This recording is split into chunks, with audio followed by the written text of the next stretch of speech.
Hey, everybody. How's it going? Let me know if you can hear me. This is Todd Spears, and welcome to another Supremacy webinar. Hopefully, you can see her screen there, Supremacy Digital, and the schedule of events. Hey, Philip. Hey, Alexander. How's it going? I can see and hear you. All right, excellent. All right, I can see and not hear the questions, but I can certainly see them. So pretty cool there. Looks like everything is in working order.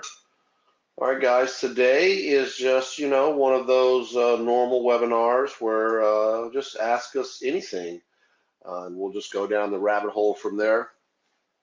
Just anything about any of our products that you may have some questions about, anything about what you're doing in your business that you may need, that's maybe holding you back a little bit, and you would like maybe some advice on anything in that area. We will do our best to answer your questions.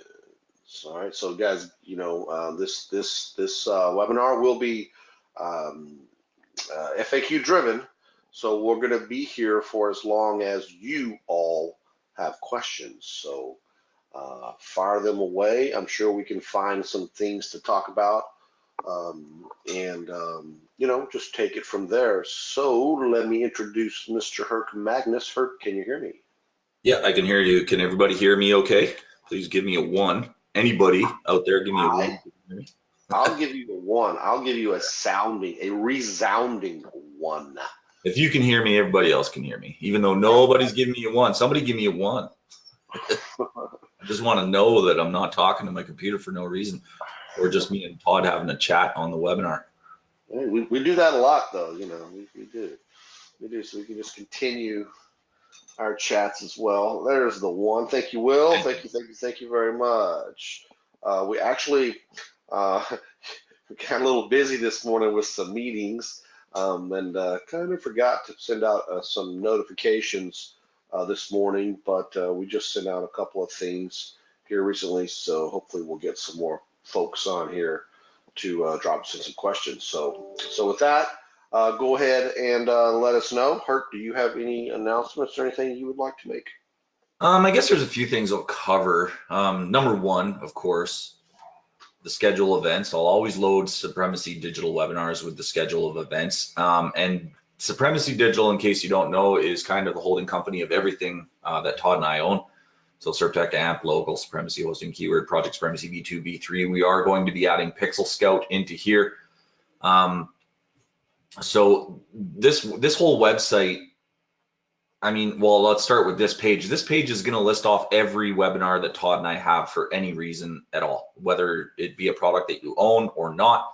And I'm going to try, well, I've already tried, like you can see I'm adding graphical representations now of what each webinar is about. We just had webinars with Chris Winters, so those are guest webinars. I have a little guest icon.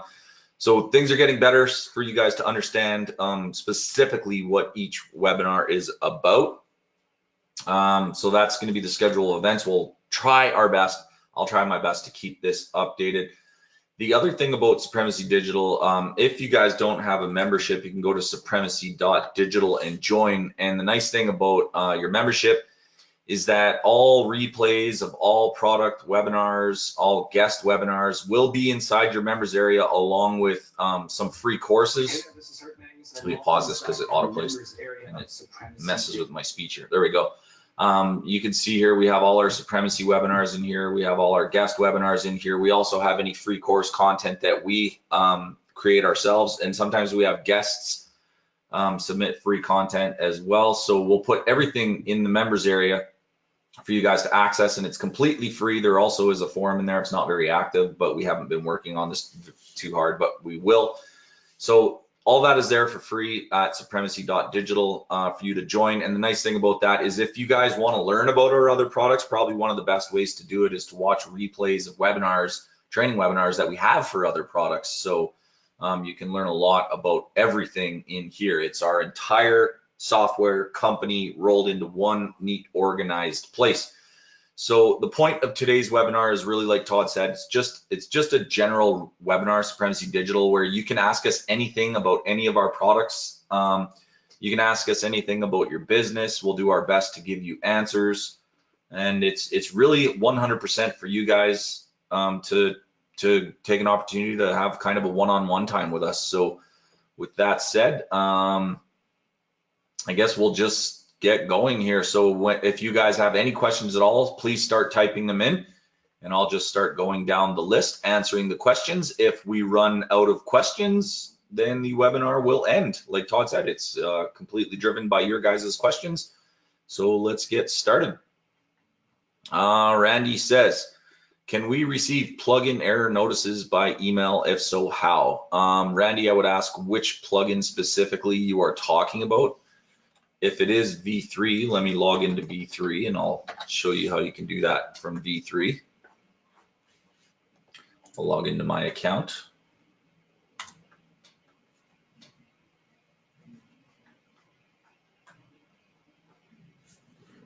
And what you would do is, if you want to receive notifications of anything that's going on, you would go to your account, go into the settings folder, go to email notifications, and there's 3 types of emails that we can send you. Website deactivations, that you need an update to your core, your plugins, or your themes, or that a backup has been successfully restored. So those are the 3 options. Have them ticked if you want to receive emails. Do not have them ticked if you do not want to receive emails. All notifications will show up in here as well, telling you what is going on with your network of sites inside of PSV3. So hopefully that answers your question, Randy. Alexander says he changed his email address and cannot log in anymore to Supremacy Digital. Suggestions. My suggestion is hit up the support desk, and I will give you guys the link to our support desk. Pretty much everything that goes wrong with plugins or stuff, support desk is going to be definitely the best place to go. Let me find my chat. There it is. Okay, so here's support, everyone.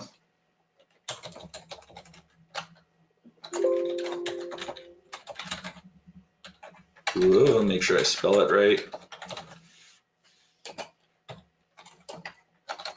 I'm just typing it in for you guys here. Okay, there you go. Alex, I put it in the general chat, so you should see the link there to our support desk, and they will help you figure that out. Steve Hawkins, is the cost of pay per call the same as PLC? Is it that it takes more clicks on PC to get one call? What do you mean by PLC, Steve? I'm gonna just call you Steve, even though it's STE. I'm not exactly sure what you mean by PLC or PC. So just oh, there's your second comment, as pay per click. Is the cost of pay per call the same as pay per click?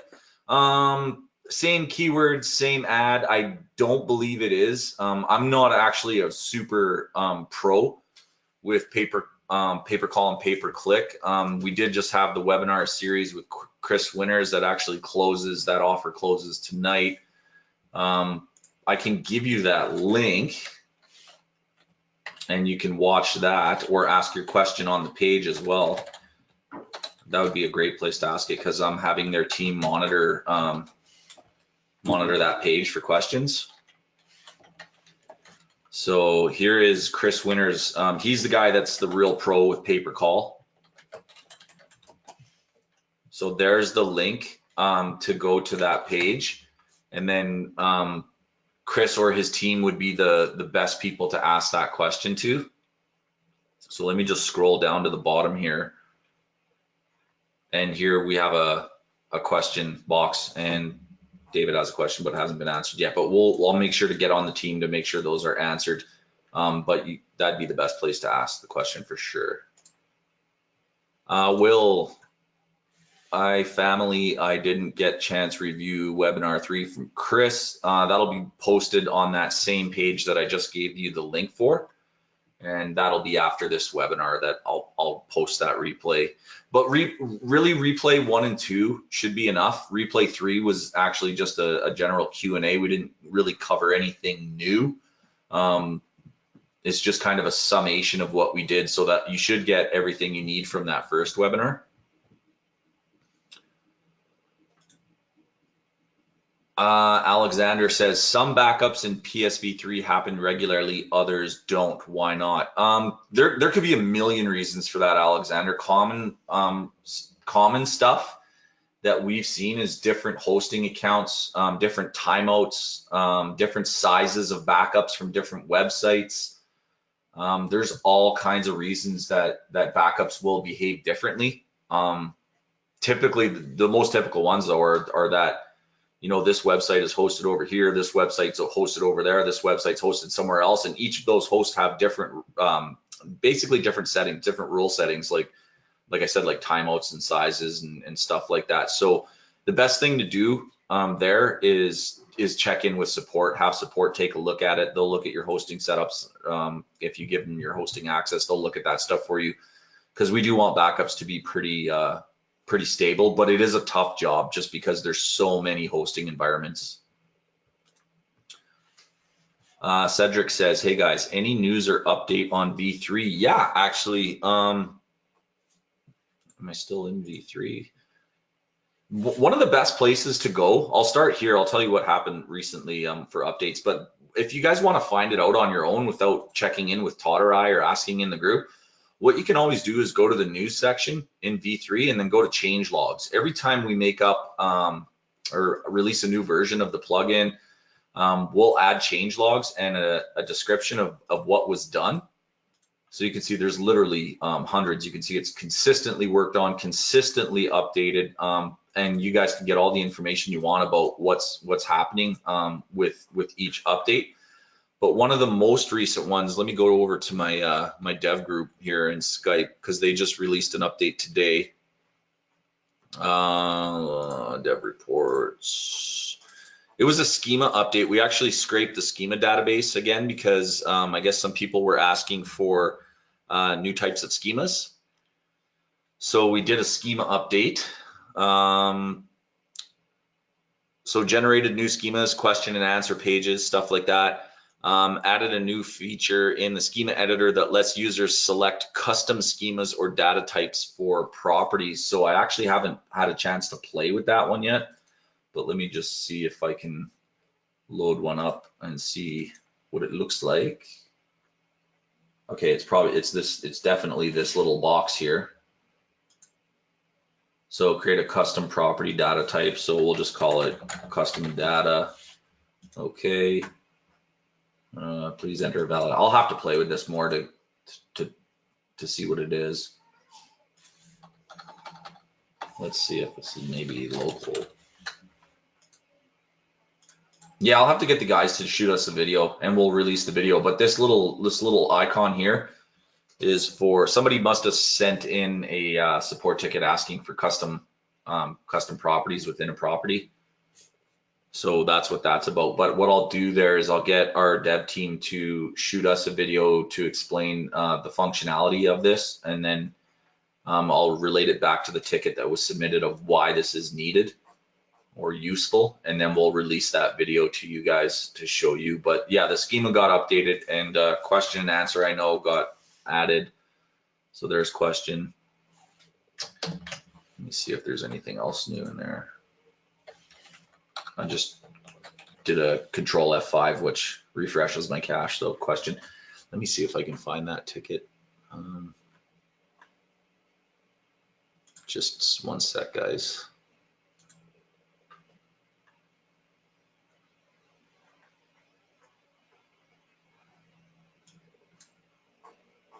I'm not sure if that one's in yet, but yeah, there's some tickets asking for Q&A pages, but I know there's question in there. George says, do SerpTech sites still work? Well, yeah, actually they do. And I've been reading in the, I read a couple comments in the Facebook group in SerpTech that after this last update, they're actually working even better. What's that? SerpTech. Here we go.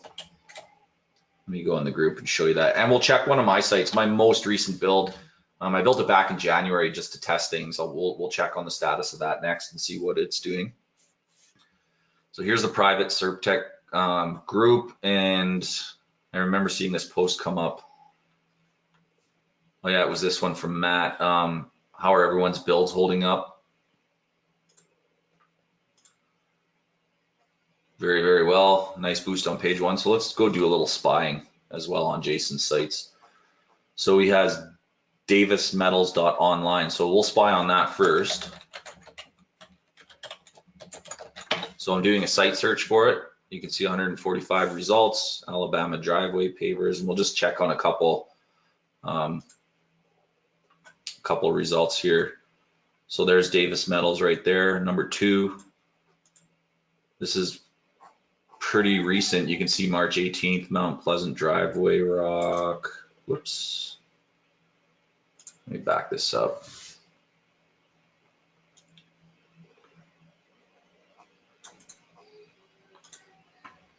So he was Davis, yeah, number 1 for that one.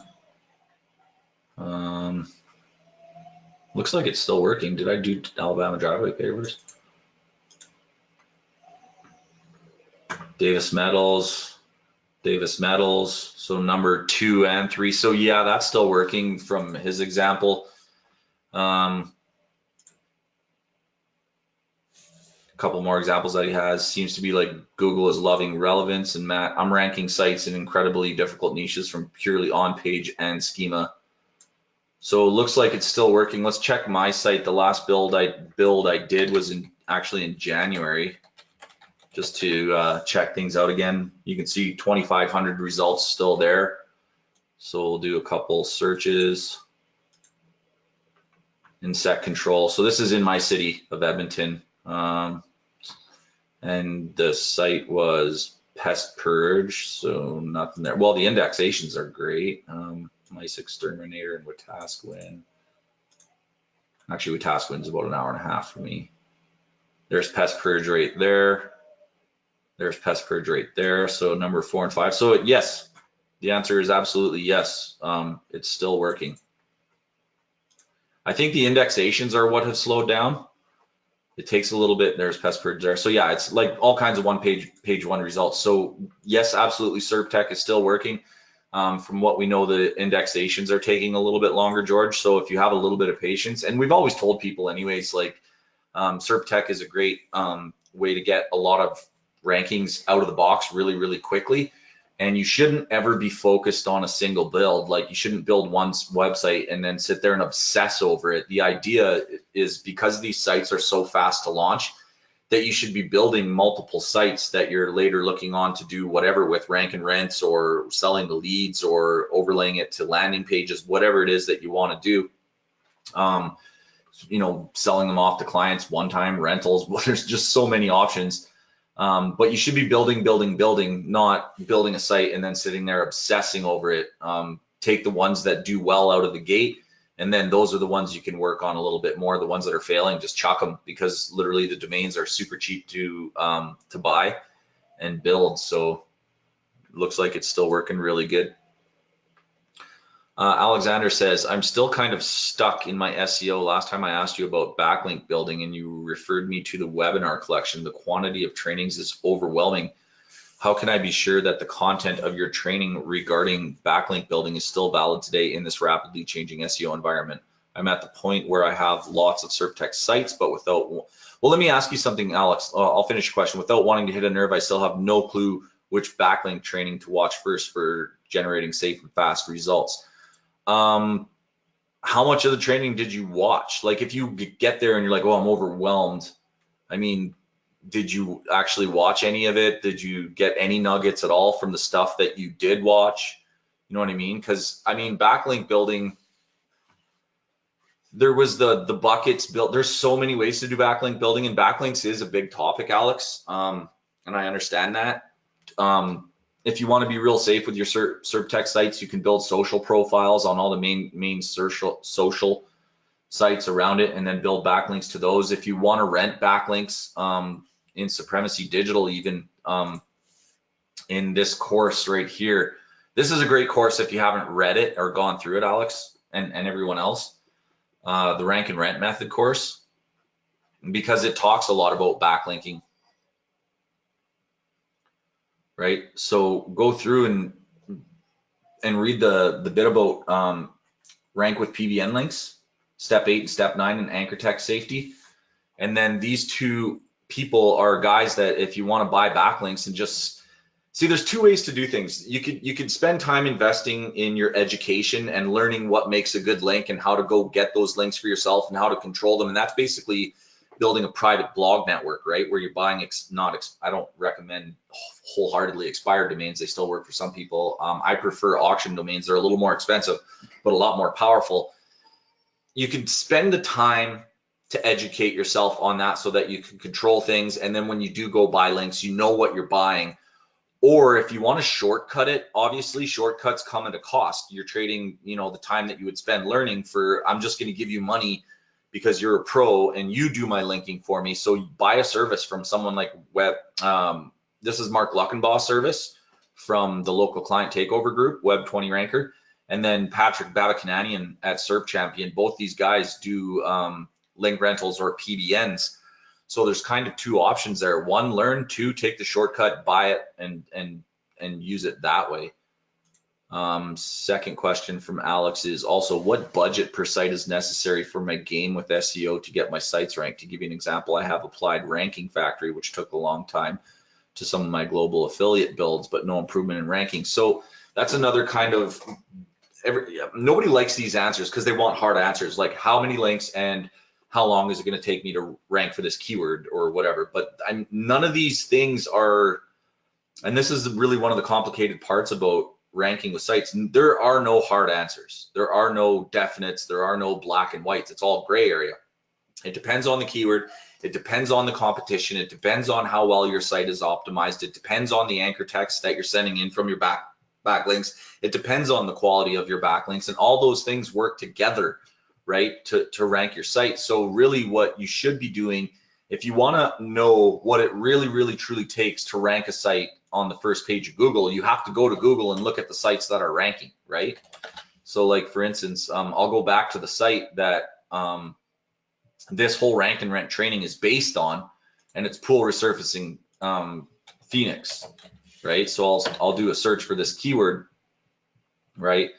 And this is my site. Like, this was ranked years ago with 5 links, right? So you would have to go get a plugin, something like the Moz bar, or if you have access to Ahrefs data or Moz data or Majestic data, you kind of have to look at a few things, right?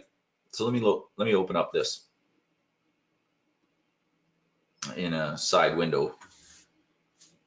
Okay, so kind of do it side by side. So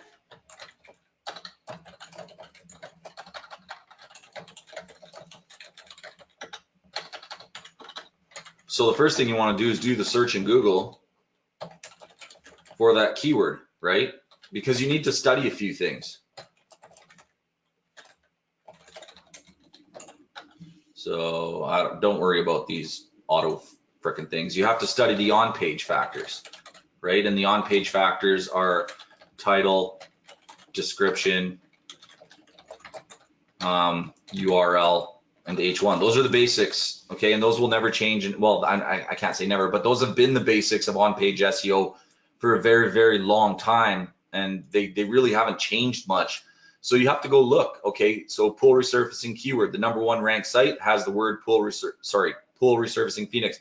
The #1 ranked site has the keyword first in the title. It has it first in the description. It has it in the domain. The next one, pool resurfacing in Phoenix, it has it in the title.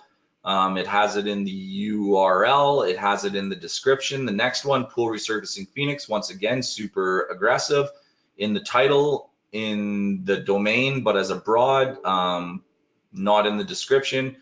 Pool resurfacing Phoenix is in the title as a broad match. It's not in the domain. So you have to start looking like at the on-page factors, right? Then the next thing you have to do is look at the off-page factors. The on-page is basically that stuff. Even schema is another, like more of the on-page factors would be stuff like schema, right? Google Maps listing, stuff like that. Social profiles. Do any of these sites have any of these things, right? Because if you want to get this ranking off this guy, which is me, you have to do what I did, but better than I did it, right? So take a look at those on-page factors for the keyword that you're trying to rank. Then take a look at the off-page factors, which is basically links and anchors, right? Anchor texts, right? So what I would suggest is get a tool. Let me turn this one off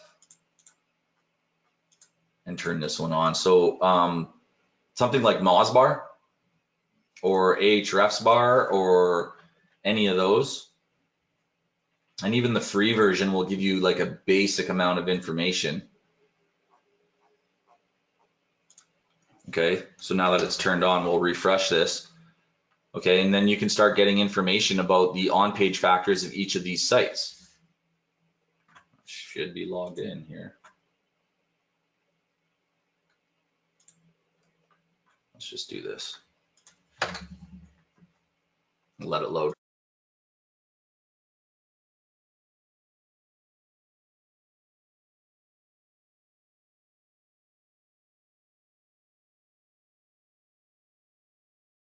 Okay, there we go. I don't know why the data is not loading. It's saying I'm not logged in, but I am logged in. So, and the point is, it's something like this, right?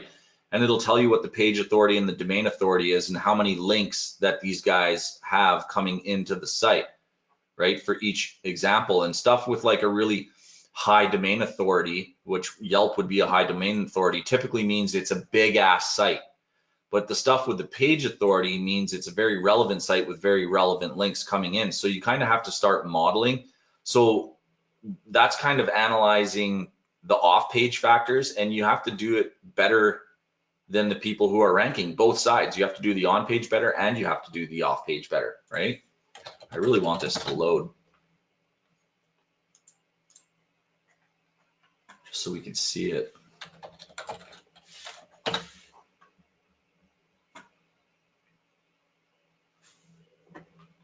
I'm not sure why it's not working. Okay, there we go. Okay, now can you see it?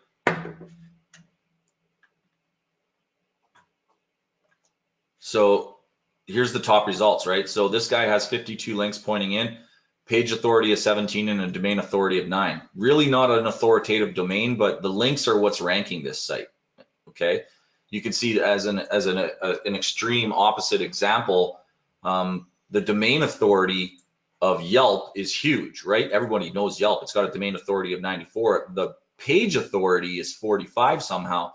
It's got 0 links though, right? No links are pointing in, so we're beating it.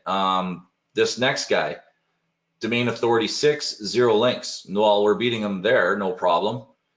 This next guy, Aquavita Pools, domain authority 25, page authority 37, 331 links. So as a comparison to this, why does somebody with a lower domain authority, less links and less page authority have a better ranking than someone like this who has a better domain authority, more links, and a better page authority? So I'll ask you that. You tell me what you think. Why am I outranking this site that has far better metrics? Does anybody know? Give me an idea. And I'll tell you what I think. Not PBN. Because remember, a PBN, what a PBN is, it's just a private blog network. It's domains that I own in order to send links. So this guy has links too. He might not be using a PBN, but in essence, we're using the same thing. We both have links, right? I have links. He has links. He has more links. He has a higher, Google, or Moz, I should say, sees this site as a higher authoritative site and a better, they have more links. So they have more authority on the actual page that's ranking as well as the domain. So some of the answers are, Chad says schema set up with reviews, exact match domain. Julian's getting closer. What my thoughts are, guys, here, okay, EMD has to do with it, But for this particular keyword, look at how aggressive I was in my on-page optimization. The keyword we're trying to rank for is pool resurfacing Phoenix. I have the exact keyword first in my title. I have the exact keyword as my domain name, which counts as the most important part of my URL. So domain would be first, URL after the domain would be second. And then I have the exact keyword first in my description. So let's look at this guy. What does he have? Pool remodeling and resurfacing. So pool resurfacing Phoenix. Now that, guys, is called a broad match. And the reason it's a broad match is because all three of the words that are searched in Google do exist in the title, but they don't exist in order. They have words in between them, right? Where was it? This guy. So there's pool, there's resurfacing, and there's Phoenix. All three are there and they're in order, but remodeling and then experts are in between them. So that creates what's called a broad match, right? A phrase match is another type. A phrase match would mean the phrase exists, but it wouldn't be first. Sorry, a phrase match means all three words are there, but so this is a phrase match. So all three words are there and they are in order, but they aren't together. So the phrase is there, it's just not exact. A broad match means all three words are there, but not only are they not in order, so it would be like something like resurfacing Phoenix area pool. They're all there, but they're all jumbled up in different orders and there's different words in between them. So they get more and more specific. So basically if I did this, okay, if I put quotes around this is called the phrase match.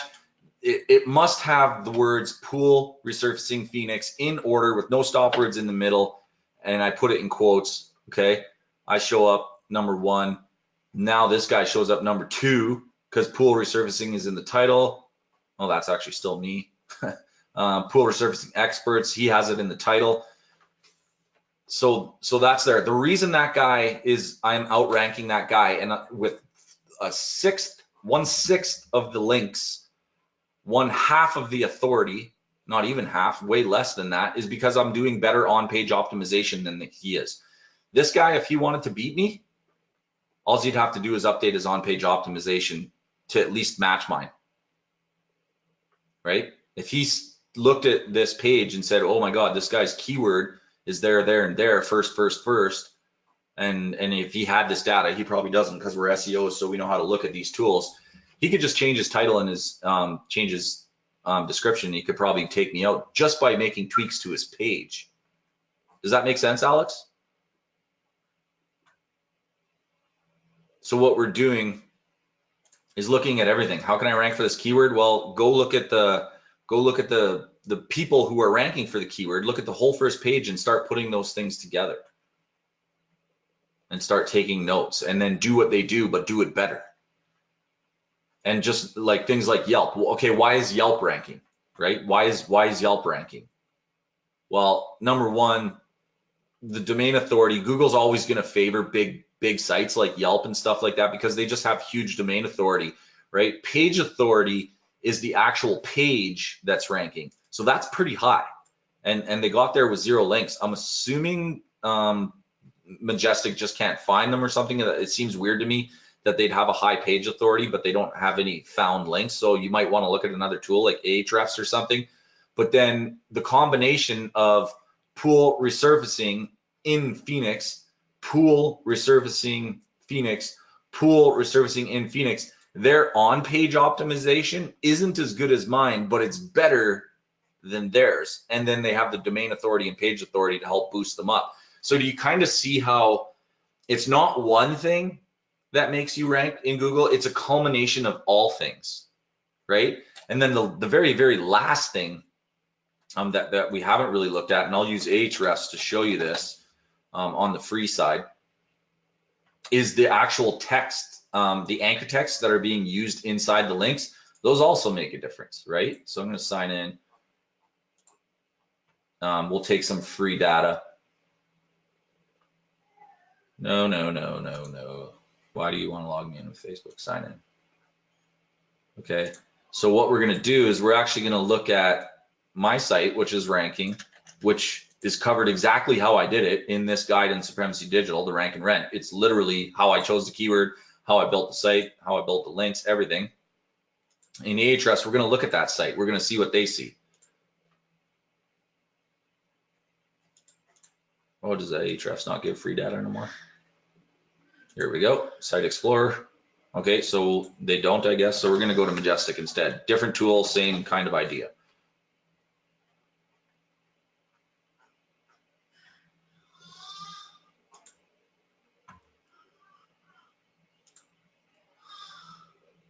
Okay, so there's Majestic 31494. Yeah, remember me. Okay, so let's enter in the domain that we want to try and see the links for, right? Sometimes links are hidden, sometimes they're not.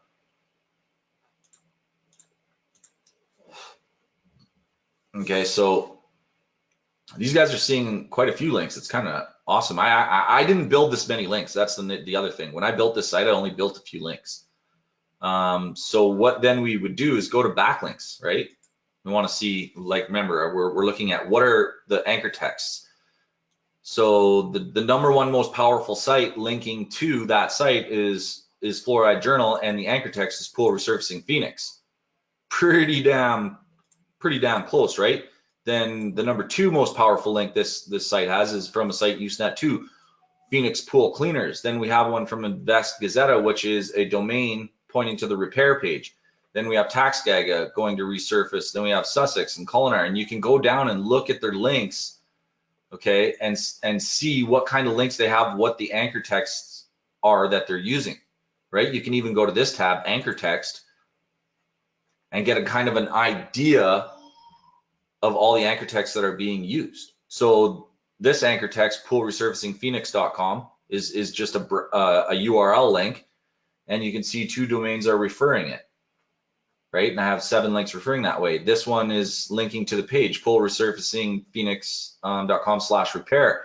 There apparently is 1,042 links. Now that seems way out of whack, but what's probably going on there is somebody linked from a blog on a sidebar or in a footer, so every page on that blog counts as a link.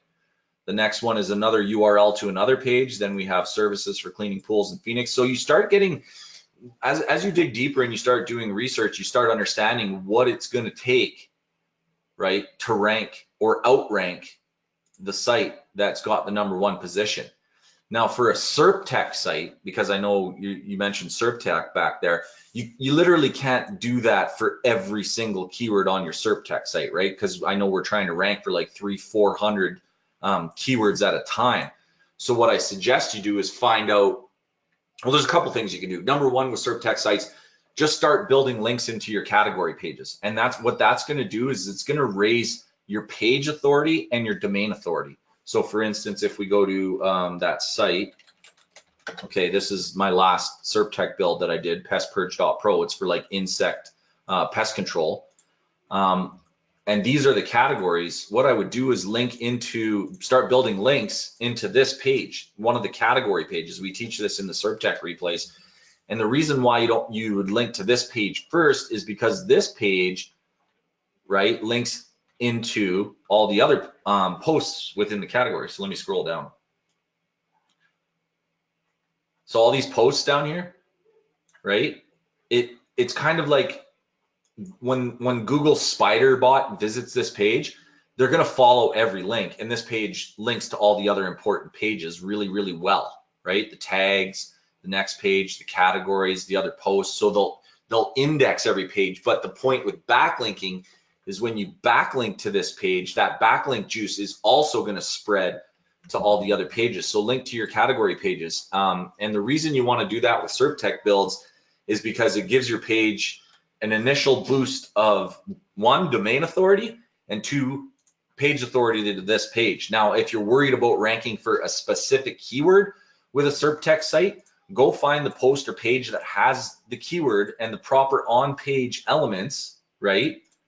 Or create it, and then link to that page and start firing links with similar keywords into that page, and then you'll start ranking for that particular keyword. But once again, remember, the idea with a SERP tech site is to rank for hundreds of keywords. So if you want every keyword to start rising, it's going to take longer because you're not being specific, but just start building links into the category pages or into specific posts or even some at the homepage, and monitor the important keywords to you. So if you know what the keywords are that you want to rank for, get a rank tracker, start tracking those keywords, start building links, and watch how those keywords are reacting to the links that you're building. And if I go all the way back to, well, how am I going to build links? Well, you have two choices. One, invest some time and education into learning how to build links, analyze links, look at links, know which ones count, which can take a lot of time, but it is highly worth it. Or number two, just shortcut it and go buy it from a service and start building links and work with them. Tell them, hey, I've got this site, I want to try and rank for whatever, right? So this answer that I'm getting you is kind of getting long, but I could literally talk about this for 2-3 hours because there's so much information involved in, and questions, of course, as well as what are you trying to rank for? What do you have on page? What's your competition look like? What's your keywords? How many keywords?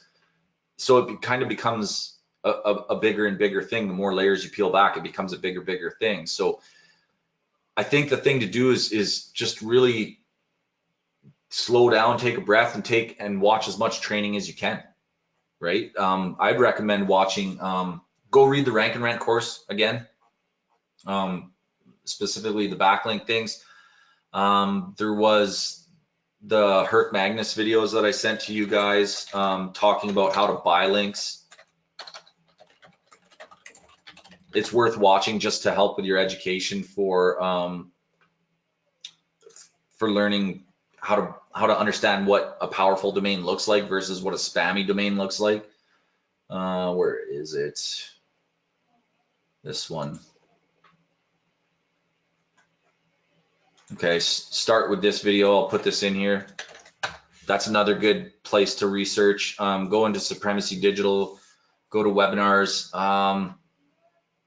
SerpTech webinars, and then just search for linking and really dive in, and don't be overwhelmed because it's not don't be overwhelmed. You're going to feel overwhelmed because it's a big topic. It's a huge topic, but don't let the feeling of being overwhelmed stop you from taking action and stop you from researching. Keep digging, keep searching. Like, it took me years to really learn and figure out PBNs and backlinks and all this stuff. But once you learn something, it's learned. You can move on and learn the next thing, right? So just keep searching for things like backlink, PBN, stuff like that, domain authority maybe, right? How to beat Yelp, stuff like that. Just commit to learning it and you will. Alex, next question says, I am using PSV3 and have applied reviews and aggregate rating schema. However, I came across a review schema. Should I use review schema on top of aggregate rating schema, or would that be indifferent? So there's two types of, so with aggregate rating is the thing where you're voting, right, on something. You're either reviewing a website or an article or a product or a person or a place or a thing. You're basically reviewing something. But there's two types that you can use. One is reviews and the other one is ratings, right? And the difference, what's a good way to show this here? I'll use Project Supremacy. The actual website itself uses, I'll show you both actually. Now I know where to show it to you. I'll show you both examples and what the difference is. Okay, so on Project Supremacy V3, if we scroll down to the bottom, if the page loads and my phone stops ringing, someone from London, England is spamming me right now. Okay, so down here, this is Project Supremacy, right? So here's our reviews. We got a 5.0 from 5 ratings. Okay, so a review has two parts to it: a star rating and a written review, right? Two parts. A review has a rating and a review, whereas a rating has only one part to it. A rating is only how many stars is it? There's no comments, there's no written review, right? So here's an example of a rating.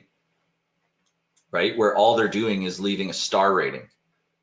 A review has a written review. And to me, that's how I think of it. I say star rating, written review, right? So you can use one or the other. And your question is, should I use review schema on top of aggregate rating schema, or would that be different? If you're using written reviews, you have both already. If you're using rating, it's fine, because both will show up.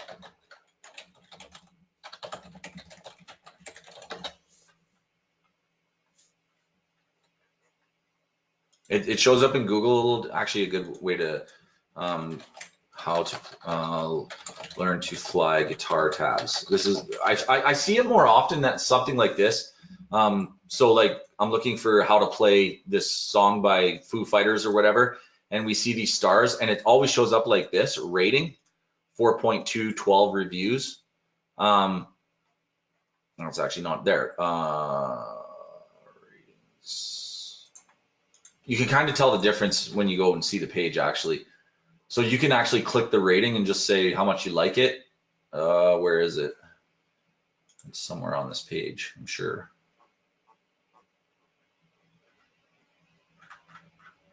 Might be at the bottom.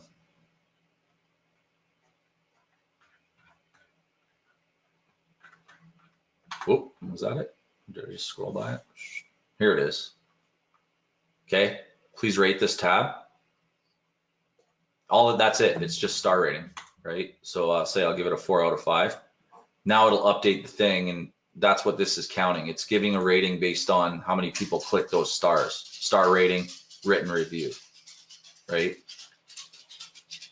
So they both have, I guess they have just different purposes. This is just a quick thing to say how well you think this tab is, and the other one is like, no, I need people to say something about it, which is a review. The other one's rating. Alex says, good point with anchor text. When Google comes out with a new algorithm that favors branded anchor text instead of keyword anchor text, what should you do? Change it for all sites. My answer to that is like, listen, I personally have never worried about all these algorithm updates and shit like that. Like to me, that became where the point where I was like, it's too much. For me personally, it was too much to like worry about. I'll always lean you back to go do the search for the keyword that you want to rank for, see who's ranking for what, and copy them. Because even after algorithm updates, if everything changes, you're going to still get the answers because Google's still going to rank something, right? So like all these algorithm updates that have happened over the years, like let's take a look at this. I'll give you an example of what I'm talking about. We'll go back into courses and we'll go back to that rank and rent. And I'll try and show you the date that I wrote this. Okay, pick your service, set up hosting, where was it? Let's go to pick your city. Okay, keyword and traffic. I think this is where we said, file, we found our domain. And then I registered it. I think I have a notice of when I registered the domain. Listen, I don't, the date's not here. I know this. The frickin' site is old, right? It's super old. I could host it. I can tell you this, it's probably about 4 or 5 years old, okay? And the reason that I'm telling you this and that it's important, I haven't changed anything on the site, but it's still ranking #1. So how many algorithm updates has it gone through? And it's still ranking #1, right? And I guess the point is like, if you want to spend more time learning about algorithm updates, that's more, time that you have to go researching it and checking it out. And it may benefit you because you may need to go change things on your sites. If you get hit, especially, then it'll really might affect you. Oh, my site used to be #1, now it fell out. Well, I better go learn about the newest algorithm update. Otherwise, I don't see the point of it, right? Because all the answers you're ever going to need are right on the first page of Google before the algorithm updates, after the algorithm updates, because one thing that Google hasn't really ever changed is like the core fundamentals of SEO have never really changed that much, right? Google's doing their best to tweak things, but the core fundamentals, which are good on-page optimization and good off-page optimization, haven't changed. And that's why this site is still there, right? It doesn't matter what updates have happened, it's still there. And for you to get your answers for your sites and your keywords, put them into Google, see who's ranking first, because after the algorithm updates and all the shifts happen, your answers are still going to be there.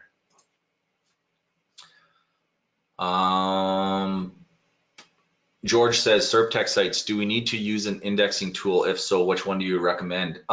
It's built into SERP. So like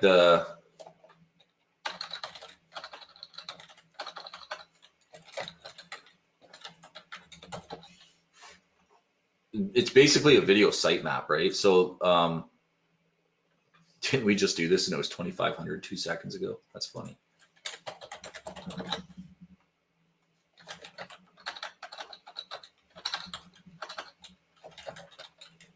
I should be doing this in incognito, but I don't really care. Oh, .pro. So now there's 100 results. There was just 2,500 like 2 seconds, or maybe that was Jason's. I don't know. Let's do this.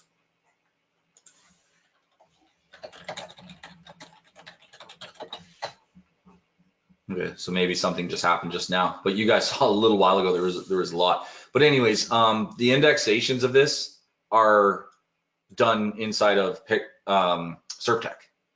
SERP has its own indexer, and basically what it's doing is it's building a video sitemap that we submit to Google, and that apparently still works. Once again, they don't index as fast as they used to. We used to be able to do a live webinar, and we'd have people come on the webinar and we'd build a site on the webinar and wait 10 minutes, and then we'd have like 30, 40, 50, 100 rankings right on the webinar.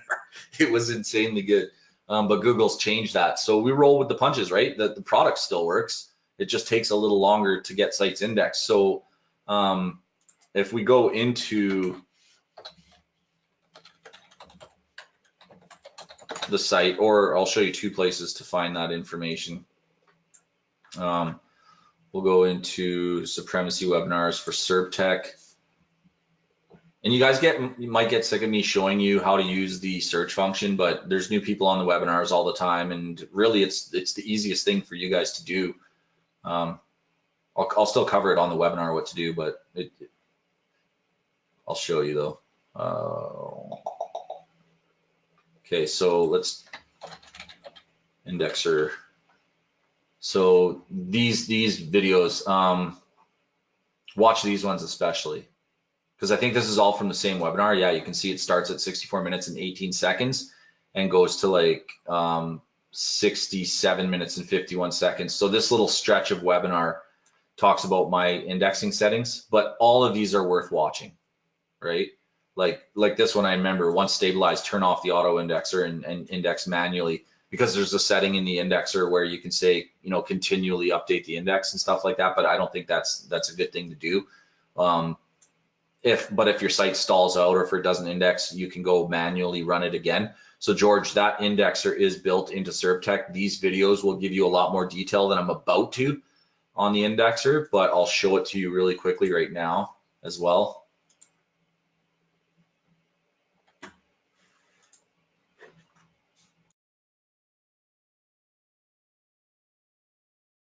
Okay, so SERP indexer. And that's, I mean, it's just follow the video instruction, but it's basically, I already have it done, but so I don't want to do it again here. You basically put in a keyword, so like kind of like the main subject of your website. So like mine would have been like pest control. And then what that'll do is search YouTube for pest control videos, and then you tell it what things you want it to index. So for instance, yeah, go ahead and try and index some of my posts, some of my pages, some of my tags. Whoops, I hope that didn't actually run. I haven't used this since January, so I'm a little, oh yeah, here's the search terms. So here I would do like pest control, and then the settings for this, I believe I can't remember them off the top of my head. I do cover the best settings in those videos. I think it was like this, and then you just click next, and then it'll build the sitemap for you, and then you click notify Bing, notify Google. And then the sitemap size, I usually kept it pretty low. You know, if my site was like, 40 posts with like 15 tags, that's 40 times 15 is like 900. I do like 100 to 150 sitemap size index, which would take 150 specific URLs, grab a video for them, build a video page for them, and then send them to Google. So that's it. And then one of the last settings was, do you want this to run automatically or not? And I always chose no. I was just like, build me the sitemap. I'll watch what happens in Google. If it doesn't, after like a week or two, if it doesn't do what I needed to, I might regenerate it and then watch it again. And then if it didn't go again, I would just drop the site and move on to something else. Something wasn't working. And then, but if it did go well, I would just leave it. If it went well and fell off later on, I could come back and regenerate it. So there was all kinds of options. One of the notes to make right now while we're on this subject is I really believe that just a second ago that this had like 1,000 or 2,000 results, and now it's down to 100. I'm not even going to touch it. Like, I just leave this site to do what it does. Like, it's indexed, so I'm not worried about it. I know that it was up around 1,000 or 2,500 a little while ago. That could have been Jason's too, actually. But I don't even touch it. I just let it go.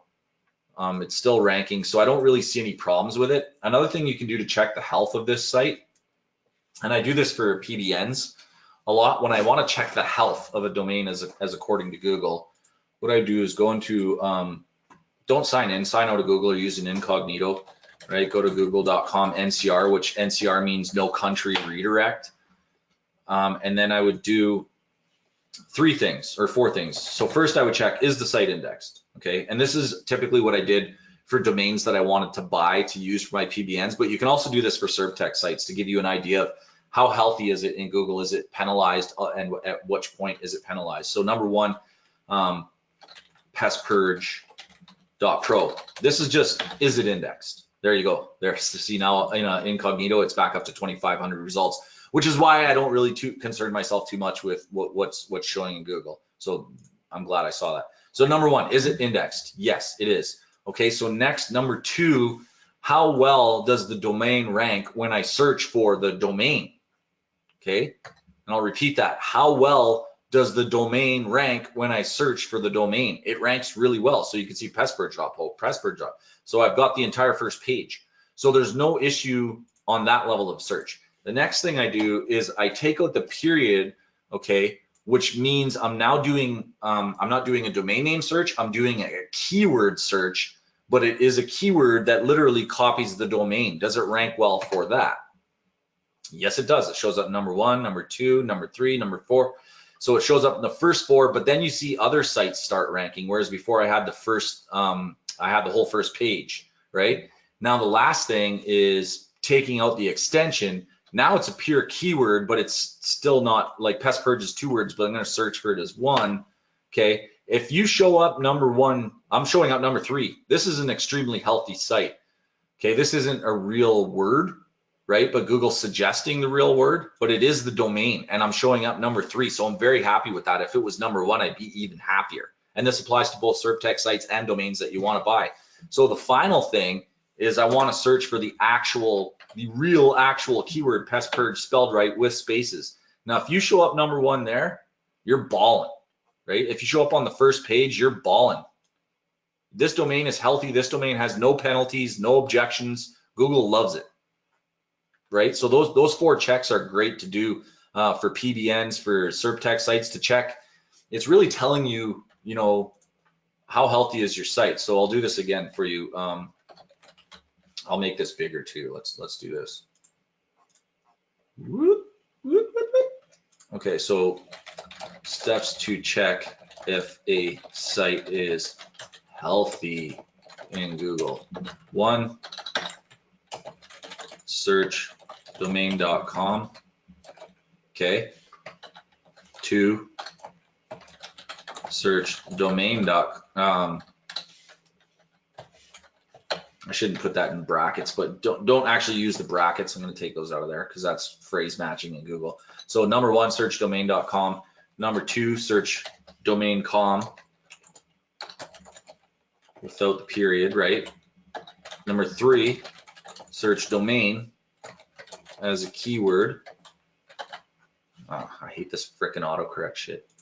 Okay. Number 4, search domain. Let me use a different example. So there, domain name. Okay. Domain name. Domain name. Domain name. Right. So this is a check. It's a simple check. Is it indexed? Okay. This is a check for is my domain name healthy?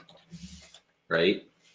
This is a check. Is my domain name powerful?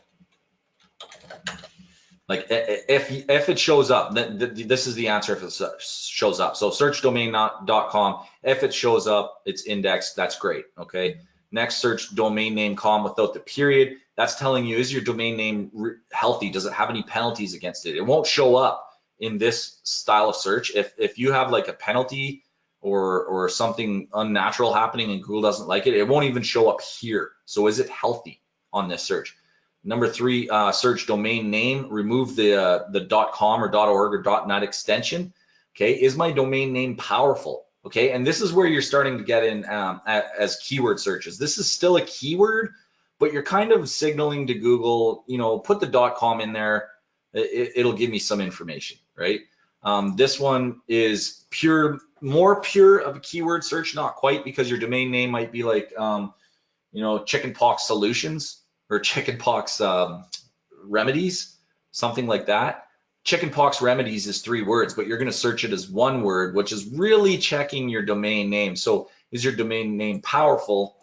And then when you search the word the way it is, especially this is especially useful if your domain name has more than 1 word in it, because if your domain name was just like Roger and you search Roger, good luck, you know what I mean? So but if your domain name is like pool resurfacing Phoenix, we'll go through and we'll do it again for that site, because this is a really important thing. If your domain's like pool resurfacing Phoenix and you search pool resurfacing Phoenix and you show up, right, is your domain name powerful? Then this one I would say the actual keyword is my domain, I don't know, baller, you know? If you can get to here with your SERP tech sites, you're doing great. If you can get to here, you're kicking ass, right? If you can only get to, if you're indexed and you search your domain name and that shows up and it doesn't show up as a keyword, there's probably a problem that you got to go fix, right? But it depends on what the keyword is, what your domain name is. If your domain name is loseweight.com and you search for lose weight, you're not going to show up because the competition is too high. So you kind of have to take that into consideration. So let's go do another example. So, okay, we already know pool resurfacing Phoenix index. So let's start here. Right? Pool resurfacing Phoenix com. So, sorry, this is site. Then I actually did this. There was 1 step wrong. Okay. So that, is it healthy?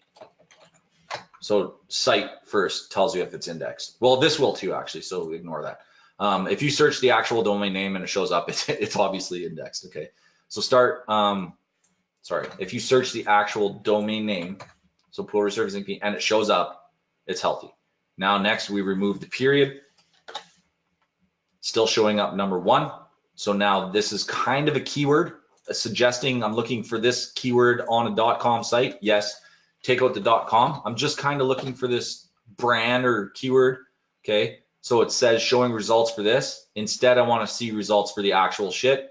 I'm still number 1. I'm still number 2. I'm still, no, not number 3. I'm happy at this point.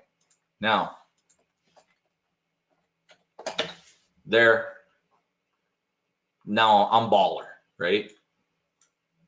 Does that make sense, everybody? Or did I lose anyone? everyone's really quiet, so I'm going to stop right there and just ask for some feedback, please.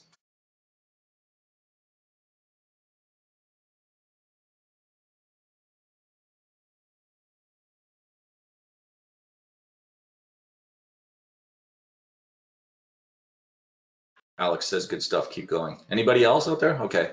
Will. Okay, you got her. I'm digging it. I don't know if I've ever actually done that for SerpTech sites before. It just occurred to me now while I was talking about it that this is something I definitely do with PBNs, private blog networks. Mm-hmm. But the same principle applies to literally any site, not even just SerpTech sites, but like for example, this isn't a SerpTech site. This is a rank and rent site, right? Yeah, for sure. So the same principle applies, and it's just a series of checks to see how healthy things are.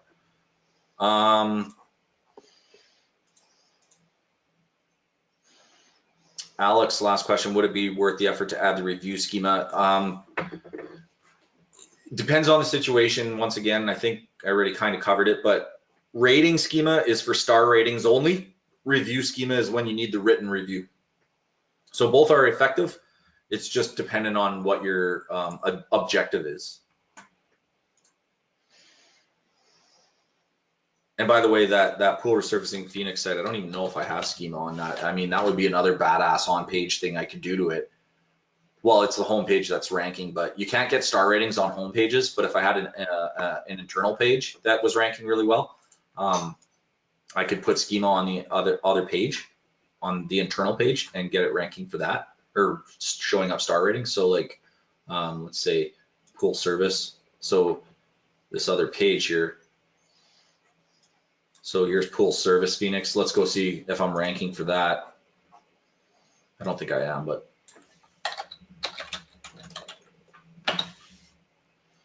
I could tell you why right now. I can do an analysis. This might be helpful. So, okay, I want to rank for pool. I do want to rank for pool service Phoenix, right? Of course I do. I have a page for it and everything, right? So let's see who's ranking. This is what I would do if I really wanted to increase my rating. So number one, splish and splash pool service. This guy's pool, blah, blah. Not me, not me, not me. Yelp way down here, Valley of the Sun pool. So I'm not on the first page. I could easily check V3s if I wanted to be fast about shit. So let's do that. Because I do have that being tracked in there. So go to my rag tracker.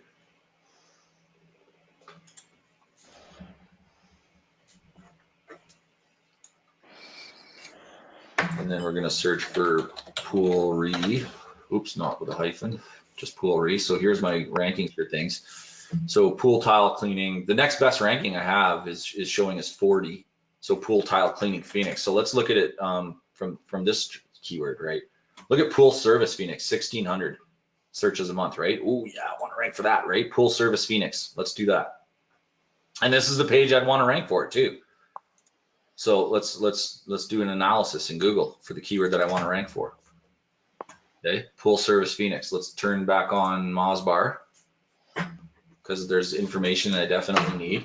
I'm going to open all the pages that I need to do a proper analysis right now. Okay, so the other one I'm going to need is probably, let's use Majestic. So I put in the keyword pool service Phoenix. It's something I definitely want to rank for. I see splish splash pools, but I need more information. I can see domain, internal page, domain, right? So right away, it's like, these are all home pages that are ranking. There's only one with an internal page ranking, and that was Yelp. Okay, is that good or is that bad? Well, let's look. Okay, page authority 22, domain authority 13 with 99 links. You guys tell me based on what I've shown you on this webinar, could I beat this guy? Based on what you see right here, is he beatable? For the keyword pool service Phoenix. Anybody care to gander a guess?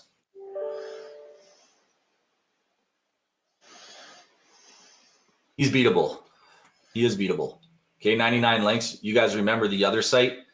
The other example for pool resurfacing Phoenix, I had domain authority 9, I believe it was, and a page authority of somewhere similar with 50 links. And I was outranking a guy with higher domain authority, higher page authority, and like 300 links.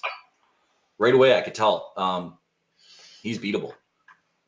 Pool service Phoenix is the keyword. So now let's do this. You can even, if you want to make it really fast, use Control F function and put in the keyword so it highlights on the page. Is it in his title? Nope. URL? Nope. Description? Nope. Title, URL, description? Nope, nope, nope, nope, nope, nope. Here it finally shows up as first in the title. It's not in the title, the description. So on-page optimization for this keyword on this entire group of sites sucks. So that can tell you one of two things. One, everybody's ranking for other reasons than good on-page optimization, or two, Google doesn't really give a shit about on-page optimization for this particular keyword, right? Do we know which one? Not really. I would test, the first thing I would test, because it's the quickest, cheapest, and easiest to test, is I would say, oh, I'm gonna obviously change my on-page optimization. I think I can outrank these sites because everybody sucks at their on-page optimization, right? Everybody has decent links, so 99 links, DA13, DA18, 84 links, DA10, 10,658 links. This guy's nutball, but that's not a good situation at all. DA20 with 254, DA15 with 41. Page authorities are all in the 19s and 20s. Yelp, obviously high domain authority. One link with a page authority 47. I'm starting to think that maybe Yelp just has automatic page authorities of around 40, right? Because last guy had 0 links. This guy has 1 link. Again, 69 links, DA9, PA18. This looks like very doable to me. And nobody has aggressive on-page SEO. So just looking at that and looking at nothing else, if I wanted to rank this page, the only other thing to notice, guys, is that every one of these was a domain, right? Like a brand domain ranking, not a specific page. The only one that snuck in there as a page was Yelp. So right away I'm thinking, ooh, well, maybe Google likes the brand more than the URL, but we're gonna try, right? The easiest, cheapest, fastest thing to fix, on-page optimization. So let's go look at it. Let's log into our site and go look at what we got. And we're gonna use our project planner from Project Supremacy V3 as a tool to do this with. So let's turn off what we don't need. Don't need bonds anymore. We already got the idea.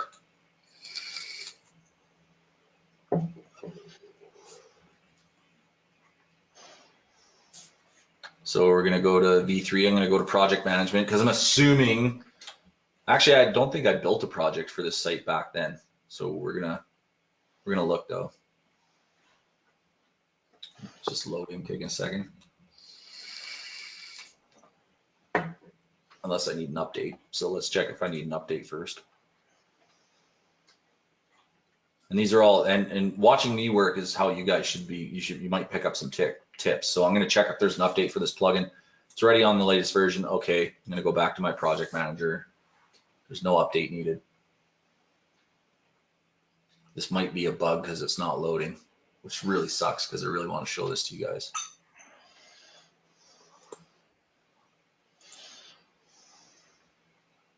Well, we'll have to do this the old school way then.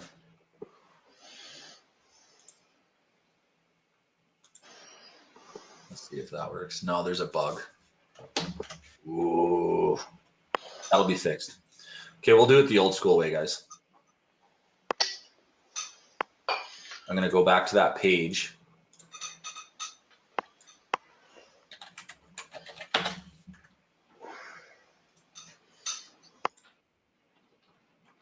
Okay, and we're just going to look at it manually. Okay, so I'm going to pull them out. I'm going to look at the HTML code. So, and then I'll do this. Actually, let me grab the URL first so you guys can see. So I'm doing an on-page optimization check of this URL, right? It's annoying. There we go. Okay, so on-page element, title, URL, description, right? H1. Those are the 4 main elements. Oh yeah, there's a little bit more information. that I need. I just want this to be, let's do this, just so it's easy. This is literally how I work. This is, I'm just working right now, so you guys can like literally watch how I work, okay? The other thing that's important to me right now is the keyword that I'm trying to rank for, right? Full service Phoenix. That's very important. Okay, so now my URL, obviously, is this inner page. And this is something that I shouldn't have to do on Project Supremacy. V3 does this for me automatically. So I'm doing it manually right now, but it's good to know the manual way of doing things too, I guess, because I mean, I learned manual first, and that's how I got the ability to help design a software that did this shit. So then I need my H1, and there it is right there, right? Big bold text. Okay.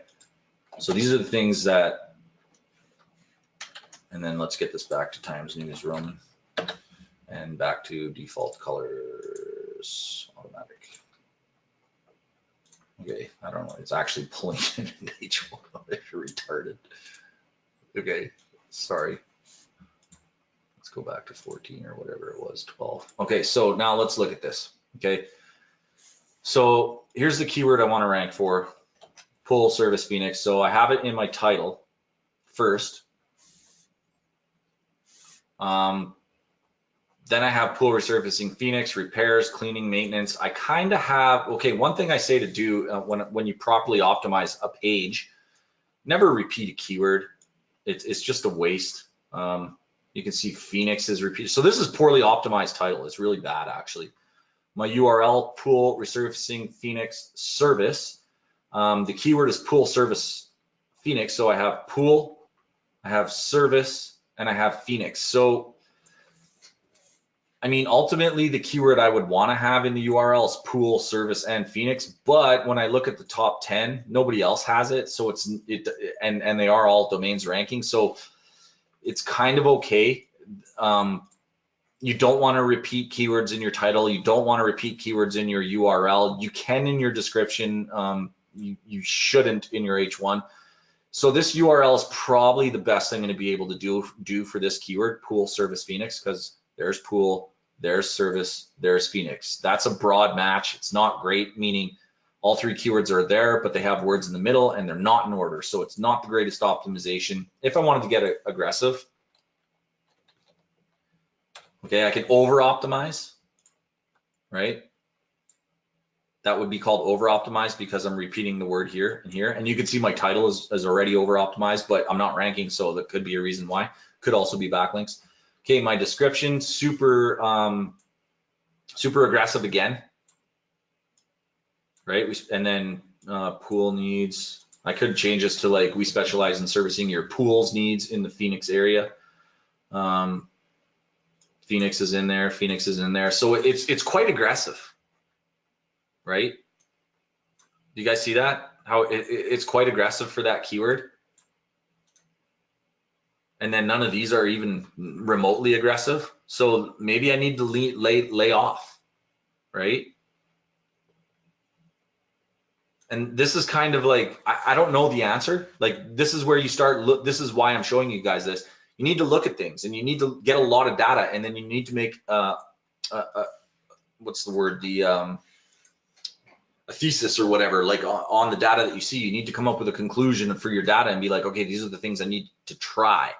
And the easiest, quickest thing is going to be on-page optimization. Now, here's another thing. We saw that these all had links, hypothesis, thank you. We saw that all these other URLs had links, right?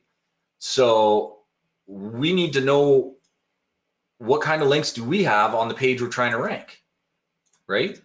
So let's go look. This could be another case of why we're not ranking. Do we even have any links pointing to this page?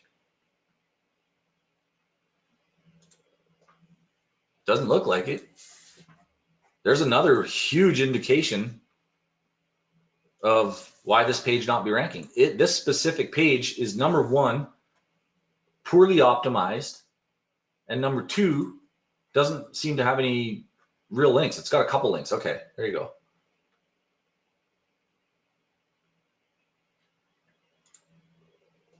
So there's things that we need to fix, right? So from doing all that, you know, number 1, researching both on page and off page on Google, looking at for specific keyword,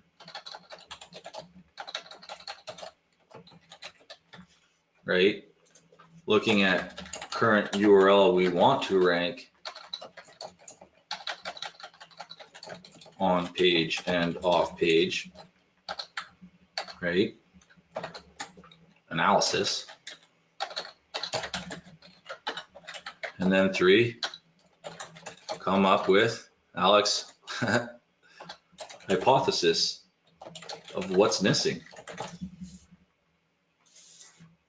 right? And right now, if I want to optimize this page properly, from what I've seen, I need to not be as aggressive here. I need to not be repeating keywords. Like, this is a terrible title. This is like, I'm trying to go for too much on this page. And here's the funny thing, guys, is like the reason that this particular page has such a shitty title.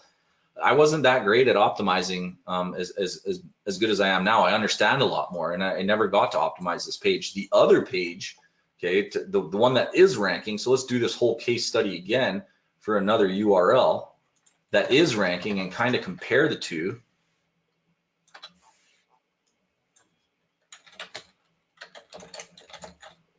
Right, let's go look at that page.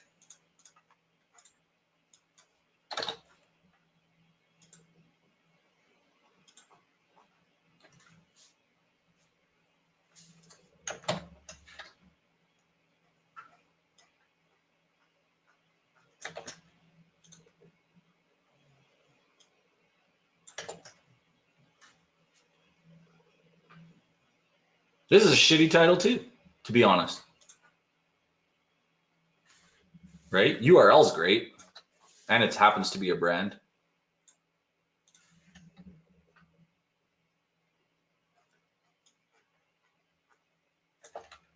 Description.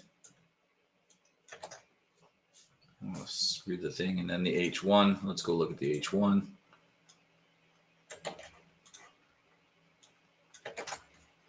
Okay. So my title, pool resurfacing Phoenix, aggressive, all surface types repaired or replaced. And then apparently I have pool resurfacing Phoenix again, repairs, cleaning, and maintenance. One thing I want to check is the Google listing of that, if they pulled their own, because that literally, to be honest, it sucks, but it's working. So this is what Google sees or is choosing to show. Let's do Google title is this, which is much better, right? There's nothing, you notice there's no words repeated anywhere, whereas in this, there must be, I think I have V2 even loaded on this, and that's where the optimization's coming from. Yeah, you can see, which is shit. So like it's still working, but I'm getting away with it. And that's a byproduct of the keyword I'm going after. And that's something I also cover in the guide. Pool resurfacing Phoenix is not a very popular keyword. Not a lot of people optimizing for it. Not a lot of people even think of it. And I specifically talk about going after keywords like that in the guide. And this is actually a perfect reason why. Getting away with more shit because you're not competing as much shit. If I was typing in pool cleaners Phoenix, which is hugely popular, everyone's going after it and everyone's optimized, I would never get away with that shit. Keywords too popular, keywords too common, keywords too well thought of. Pool resurfacing, I had to dig to find that keyword. I had to really dig. I cover it in the guide. So go read the guide about how I arrived at, I started at pool cleaning and I arrived at pool resurfacing. So go read the guide and it explains in there why I ended up at such an oddball keyword. Oddball keywords are great. No one's thinking of them. No one's going after them, right? Kind of get back to my point here. So there's a better example. I'm not sure what's going on with the title, but description, pool resurfacing Phoenix, or special fixing, repairing your pool. To be honest, the optimization isn't great, but it's ranking number 1. So the links play a big role in that regard, I would say, right? whereas the other page was poorly optimized as well, but it didn't have nearly the amount of links. And the other big difference was the type of sites that we're ranking. So like, for instance, let's go back and look at both again. So pool resurfacing Phoenix on one search, and then pool service Phoenix on another search. Pool resurfacing Phoenix, way less competition for the keyword. Okay, domain, inner page, domain, inner page, domain, inner page, domain, inner page, domain, domain. So there's a bigger mix there of sites ranking. So for that's a lesser competitive keywords, you get a bigger mix in the results. For a more competitive keyword, this one had 1,600 searches a month. You could tell it's a more competitive keyword, even by the amount of results. Look at this, only 333,000 results for that keyword. There's 114 million results for this keyword. This is way more aggressive keyword. Domain, domain, domain, domain, domain, inner page, domain, domain, right? So do you see where I'm getting at with all this though, guys? Like I could go on like for so long, and it's looking at it all. It's like getting up high in the sky, looking down on everything, getting all the data, analyzing all the data, and be like, why am I not ranking? Why are these guys ranking? Hopefully that all this is making sense to you guys. There's no specific, rule. There's a bunch of elements, and they all work together to make things work, right? And these are great examples actually, because we're looking at sites that are ranking, sites that aren't ranking. So it's just really good stuff for you guys to look at. Let me try one more thing. I really want to see if this is an error. A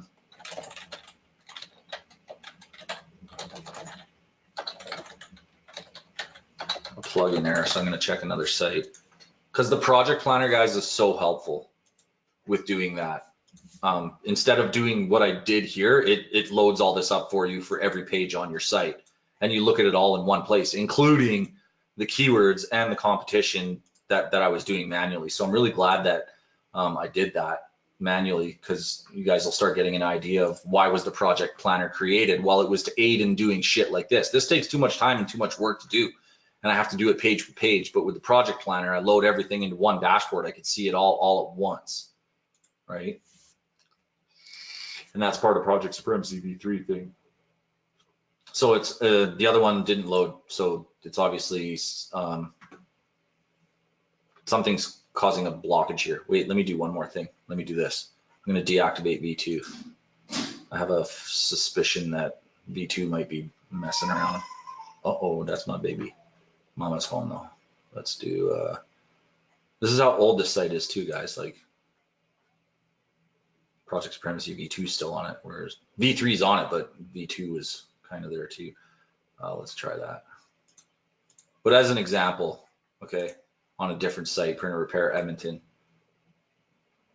Okay, I can see each page on the site that if I want to pull, let's actually just go back to a different project. Let's just manage, create a new project. Let's call it site audit.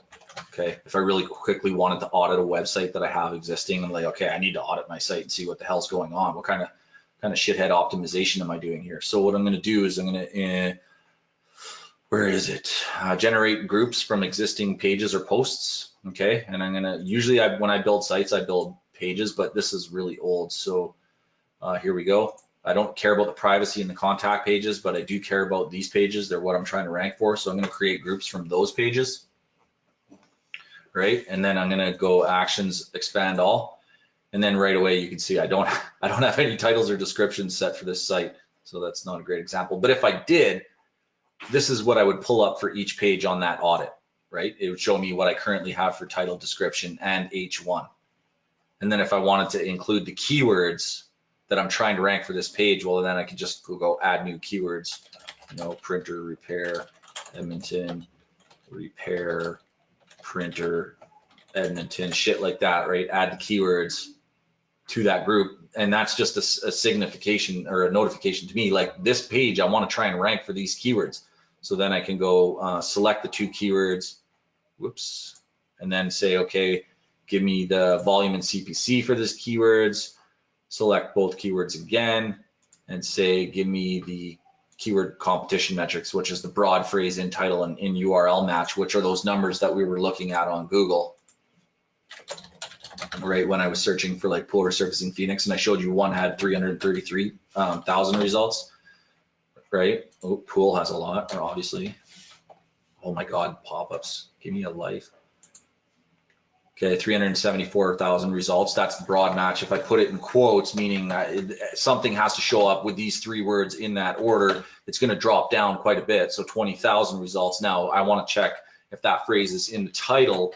So I do an in title search. I see only 168. And then if I want to see if that phrase is in any of the URLs, I do it and it's down really low. So those 4 numbers, broad, phrase, in title, and in URL, are these. So it gives you a quick look for your keywords for the page you're trying to rank the keyword on, what your volume is, what your CPC is, what your competition is looking like, right?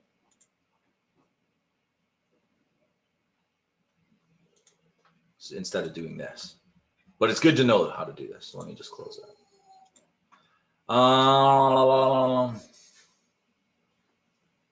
Let me uninstall one more plugin or deactivate it. I don't know why this is doing this.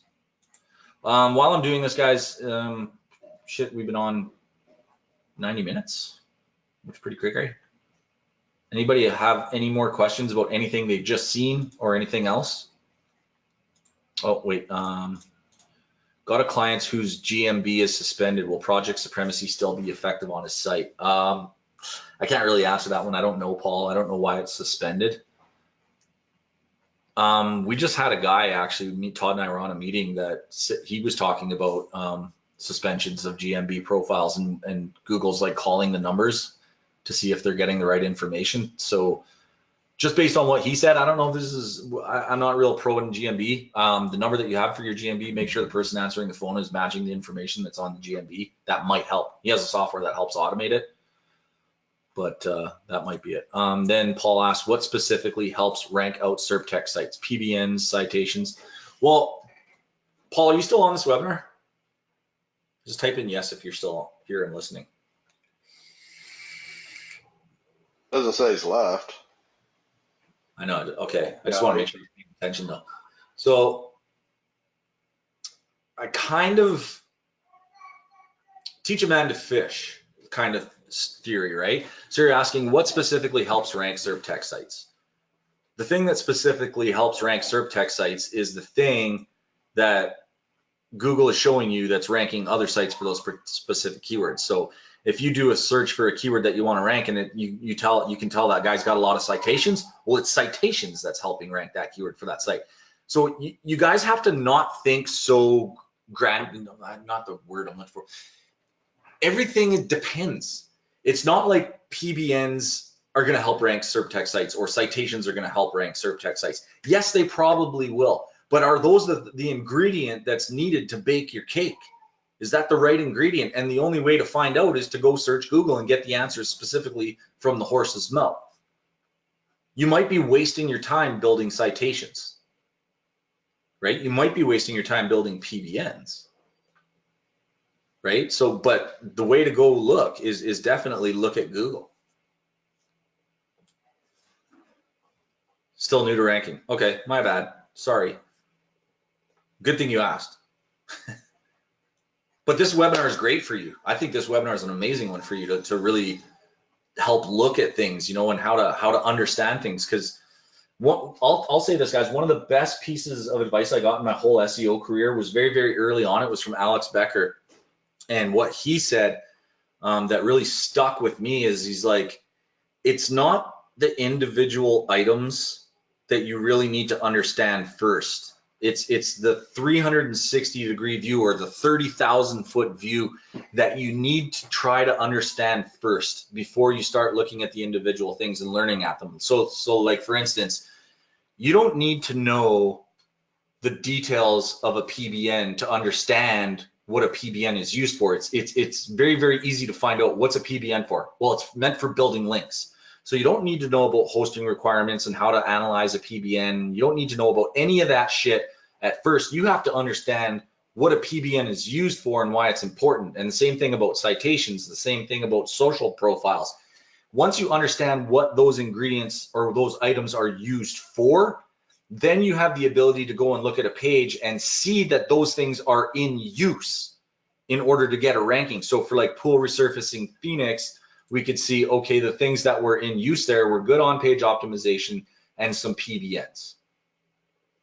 And that was beating everybody else. So now you know, okay, if you don't know anything about them other than what they're for, now you know, okay, I have to go learn about PBNs and on-page optimization if I want to rank for this keyword. So you need that 30,000 foot view to look down on everything, understand how to analyze something so that you know which question to ask next. You know which information you need to go find next. Right now, like another example would be like if you did another keyword research and you saw pages ranking and you found out through analysis that they had tons of citations. Okay, well, I know what a citation is. You know what I mean? I don't know the details of how to build them or really much about them at all, other than I know what a citation is, and I know that this site has a ton of citations. Well, I need to go learn about citations. Does that make sense to you guys? Because we all have a general understanding of all these terminologies that we use in SEO, but a lot of us don't have is a big education on the specifics of them. There's guys out there who build their whole careers on a specific single element, and Chris Winters is a perfect example of that. Pay-per-call is his thing, right? Pay-per-call is his thing. Go ask Chris to rank a website. He might not know, but he knows how to do pay-per-call. And then like Mark Luckenbaugh, he knows how to do lead gen. It's good to have a general knowledge of everything, but the time to like really dig deep is when you need to dig deep because you see that's in use, sort of thing. Like you see it's in play, it's a roadblock in your way. Shit, this site has a bunch of PBNs. I want to rank for that keyword, so I know I need to go learn about PBNs. But it doesn't make sense to learn about them until you get to that point. Otherwise, I think you're wasting time because it's a big subject, and a lot of these things are, right? Yeah, jack of all trades, master of none. That's me, Don. That's me. I am good at everything and great at nothing. I don't excel at one particular thing better. Like everything I do, I'm like, man, I wish I was good as this guy or that guy. But it's because that's all that guy does. But I kind of like being a jack of all trades too. I like being, a little bit good at everything. It's up to you what you want to do. Any more questions about anything, guys? Oh yeah, I forgot to be doing what I was doing. I really wanted to show you the pool resurfacing guide. I don't know what the frack's going on here. This could be a hosting issue too, these things. So support ticket. If I really want to nail this down quick, guys, when something like this happens, here's the thing I would do personally before I submit a support ticket, because it's probably what they'll ask you to do. So I'm going to go like this. Select everything except for Project Supremacy v3 and deactivate it all. Do I have a plugin conflict? Well, deactivate every plugin on your site and go find out if it fixed the issue. If it fixed the issue, yep, something has a conflict. So now I can go back to my projects.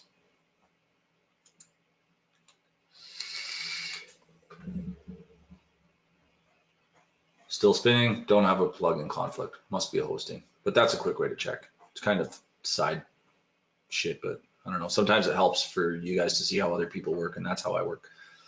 So it doesn't look like any more questions are coming in, guys. Unfortunately, I can't show you this, but I can show you this.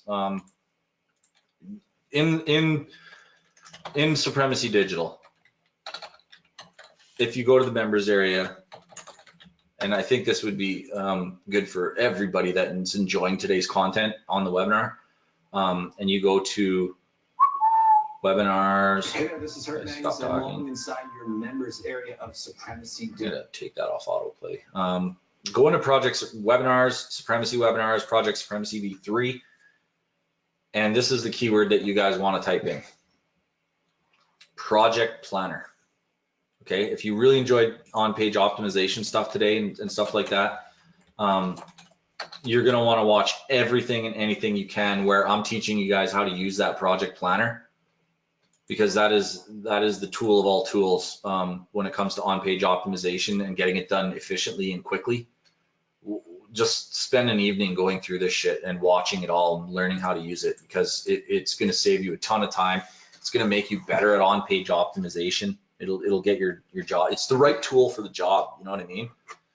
It's like a roofer having an air gun to lay shingles instead of a hammer and a nail. It's just, it's fast. It's efficient. Just learn this. It's awesome. I love it. It's crazy good. And there's no other tool like it that I know of. So if you know of one, let me know. Okay, that's it. That's it, guys. I think this webinar is pretty much. Thanks, Will. Thanks, Colin. Thanks, Alex. Yeah, good stuff. Paul. You guys were the big ones today. George, thanks. Yeah, we'll put the replay up in the members area. Okay, for SerpTech. I guess we need to add a new area. Oh no, or SERS. I keep Supremacy Digital. It'll go up in this area, this replay. Supremacy Digital goes in the Supremacy Digital area. So it'll show up here within a couple days. We're gonna have Bob Perot comes in, and he's the guy that I hand him the webinar, and he makes these notes happen so that they're searchable. So it might take a couple days. Hey, you Build, first comment. Thanks, man. Nice to know that there's people out there paying attention that aren't saying anything. That's actually, I love that. Yeah. A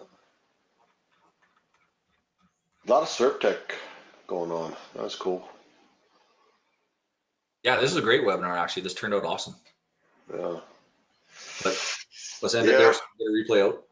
All right, guys, that's all for this edition of Supremacy Digital. Thanks again, Herc, man. You really brought the goods again, man. That was cool to. It's like, I mean, I know we've been over those kinds of things so many times now, but you tend to or me in particular, you kind of tend to forget things a little bit. But man, like you're just like a whole SEO refresher course. I swear to God. And, and like even as I'm talking about shit, I just start.